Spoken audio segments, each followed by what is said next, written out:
Hello साथियों, कैसे हो आप सभी।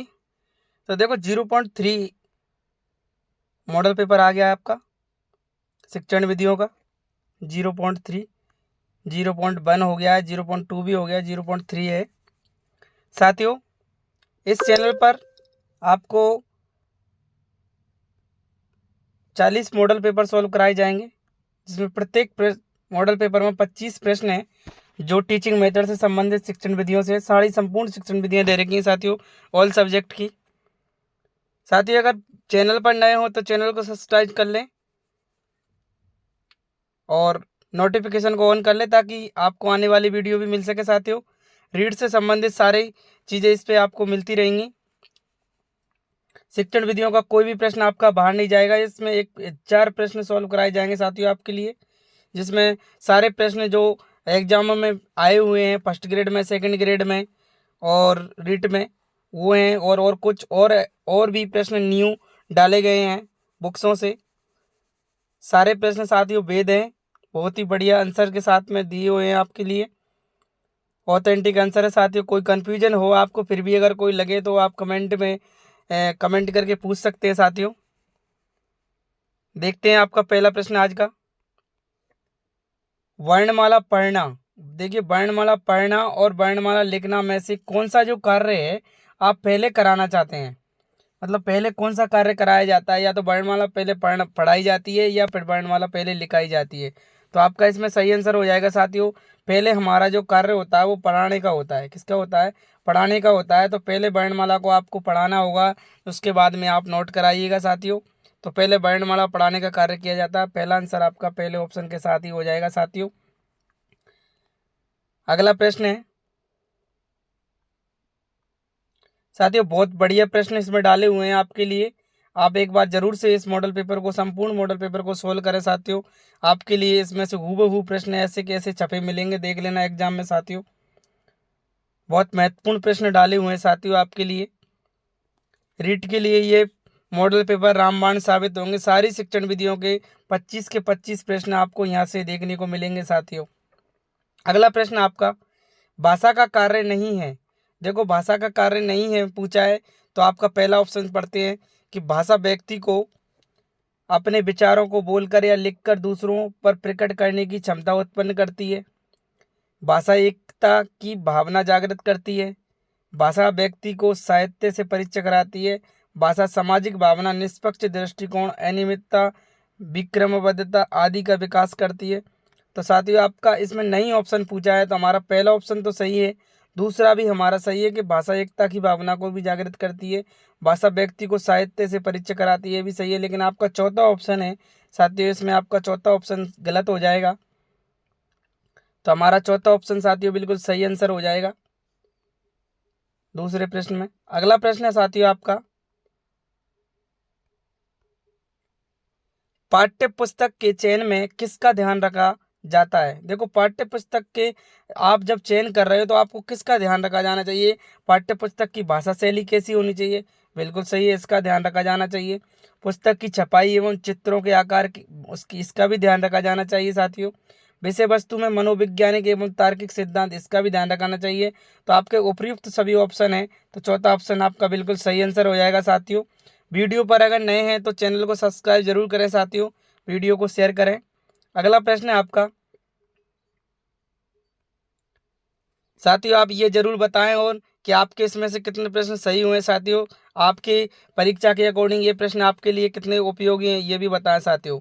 एक बार कमेंट करके लाइक जरूर करें साथियों वीडियो को। करिकुलम की रचना मुख्यतः प्रमुखतः ध्यान रखा जाता है। देखो, करिकुलम की रचना पूछी गई है कि शिक्षक का ध्यान, छात्र का, शिक्षक एवं छात्र का। तो आपको छात्र का ध्यान रखा जाना चाहिए, क्योंकि छात्र के अकॉर्डिंग हमारी जो पढ़ने की जो कार्यशैली रहेगी, विषय वस्तु को पढ़ाने का जो टारगेट बनाया जाता है वो छात्र को ध्यान में रखकर बनाया जाता है साथियों। दूसरा प्रश्न आपका, दूसरा ऑप्शन बिल्कुल सही आंसर हो जाएगा। अगला प्रश्न आपका, भाषा शिक्षण में पहले कौन सा कार्य करना है। देखो, भाषा शिक्षण की बात आ रही है तो आपको पहले कौन सा कार्य करना है साथियों। अभी थोड़ी देर पहले ही पढ़ा था, थोड़ी देर पहले फर्स्ट क्वेश्चन में भी यही दे रखा था कि पहले क्या करना है। तो सारी पहले इसमें मौखिक कार्य इसमें भी आ जाएगा, आपका पहला ऑप्शन सही हो जाएगा। थोड़ा सा लैंग्वेज चेंज है। अगला प्रश्न साथियों आपका,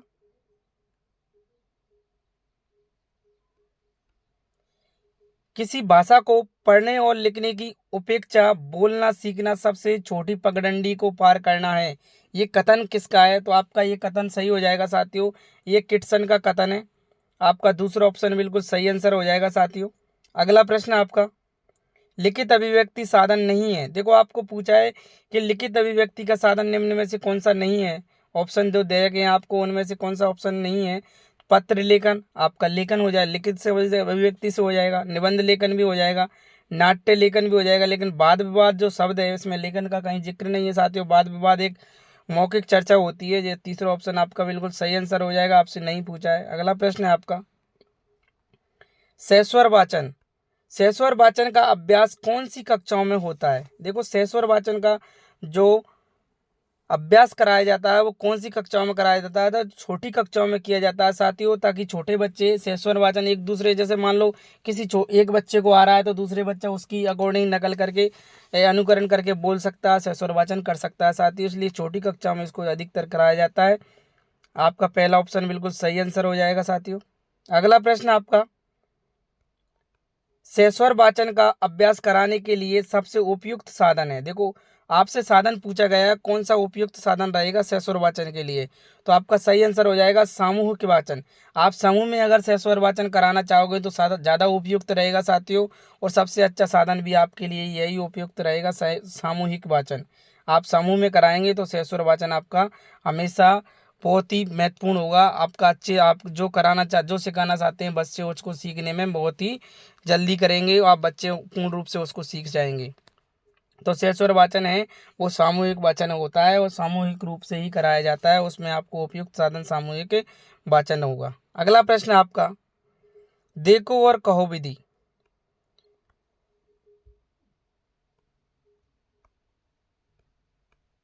देखो और कहो विधि का प्रयोग क्या सिखाने के लिए किया जाता है साथियों? तो आपका सहस्वर वाचन के लिए किया जाता है। आपका सही आंसर हो जाएगा पहला ऑप्शन है इसमें।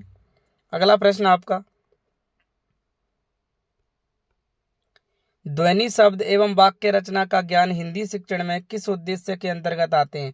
देखो ध्वनि शब्द वाक्य आपके कौन से उद्देश्य के अंतर्गत आते हैं? तो साथियों आपका ज्ञानात्मक उद्देश्य के अंतर ये आते हैं। आपका चौथा ऑप्शन बिल्कुल सही आंसर हो जाएगा साथियों।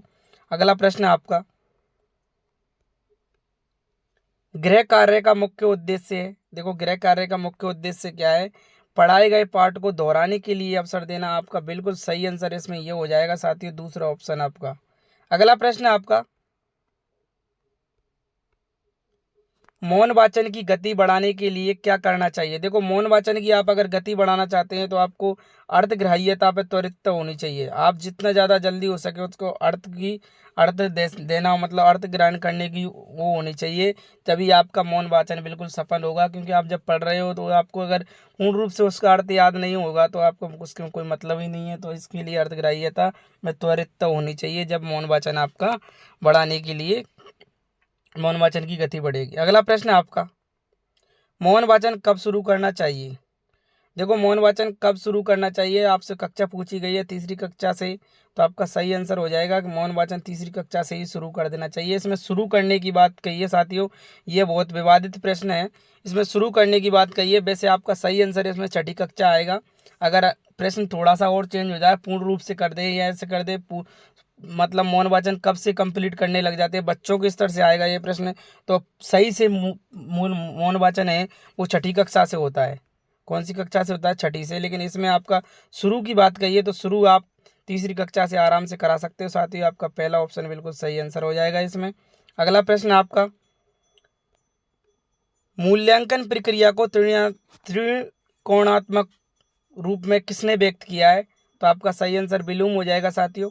पहला ऑप्शन बिल्कुल सही आंसर हो जाएगा साथियों आपका। अगला प्रश्न साथियों आपका, परीक्षण की वस्तुनिष्ठता बढ़ाने के लिए प्रश्न बनाने होंगे। देखो कैसे प्रश्न आपको बनाने होंगे? अगर वस्तुनिष्ठता आपको बढ़ानी है तो आपको वस्तुनिष्ठ प्रश्न बनाने होंगे, जब भी उसकी वस्तुनिष्ठता बढ़ेगी। आपका तीसरा ऑप्शन बिल्कुल सही आंसर हो जाएगा साथियों। अगला प्रश्न आपका, विभेदकारी परीक्षा अंतर करती है। देखो विभेदकारी जो परीक्षा है वो अंतर करती है, प्रतिभावान छात्रों में भी करती है, सामान्य में भी करती है और कमजोर में करती है। उपयुक्त सभी आपका सही आंसर हो जाएगा। कैसे भी छात्र हों, विभेदकारी जो परीक्षा होगी वो सब में अंतर करेगी, तो आपका चौथा ऑप्शन बिल्कुल सही आंसर हो जाएगा। अगला प्रश्न आपका, जब किसी प्रश्न का उत्तर प्रत्येक छात्र द्वारा सही दे दिया जाए तो वह प्रश्न नहीं होगा। कैसा नहीं होगा? अगर सभी आंसर दे देंगे तो वो विभेदकारी नहीं होगा साथियों। आपका तीसरा ऑप्शन बिल्कुल सही आंसर हो जाएगा। अगला प्रश्न आपका, वस्तुनिष्ठ प्रश्नों का प्रकार है। देखो वस्तुनिष्ठ प्रश्न बहुविकल्पीय प्रश्न भी होते हैं, सत्य असत्य होते हैं, रिक्त स्थान पूर्ति होते हैं, उपयुक्त सभी आपका चौथा ऑप्शन बिल्कुल सही आंसर हो जाएगा वस्तुनिष्ठ प्रश्नों में। अगला प्रश्न आपका, शिक्षक का कार्य है। देखो शिक्षक का कार्य है शिक्षण भी कराना होता है, निर्देशन भी है आवश्यकता अनुसार और नियोजन भी होता है, तो चौथा ऑप्शन उपयुक्त सभी आपका सही आंसर हो जाएगा इसमें भी। अगला प्रश्न आपका, किसने ज्ञानात्मक पक्ष के उद्देश्यों को प्रस्तुत किया है? तो आपका बिलूम बिल्कुल सही आंसर हो जाएगा साथियों। अगला प्रश्न आपका, दल शिक्षण का प्रयोग सर्वप्रथम कहाँ किया गया? देखो दल शिक्षण का सबसे सर्वप्रथम जो प्रयोग किया गया था तो हार्वर्ड विश्वविद्यालय में किया गया था। पहला ऑप्शन सही हो जाएगा साथियों। बहुत महत्वपूर्ण प्रश्न है आपका, हार्वर्ड विश्वविद्यालय में दल शिक्षण का प्रयोग सर्वप्रथम किया गया था। अगला प्रश्न है आपका, शैक्षिक प्रशासन में उद्देश्य शब्द का सर्वप्रथम प्रयोग किया गया। देखो उद्देश्य शब्द का सर्वप्रथम प्रयोग किया गया था 1918 में बोविथ के द्वारा। पहला ऑप्शन बिल्कुल सही हो जाएगा। उद्देश्य शब्द का पहले प्रयोग किया गया था सर्वप्रथम 1918 में बोविथ के द्वारा। अनुमान लगाने का सर्वाधिक दोष होता है। देखो अनुमान लगाने का सर्वाधिक दोष होता है तो आपका रिक्त स्थान में, साधारण प्रत्यास्मरण में, बहुविकल्पीय प्रश्न में। तो बहुविकल्पीय प्रश्न में होता है साथियों, इसमें अनुमान नहीं लगता है। एक ही ऑप्शन इसमें सही होता है, अगर आप अनुमान लगाओगे तो गलत हो जाएगा साथियों।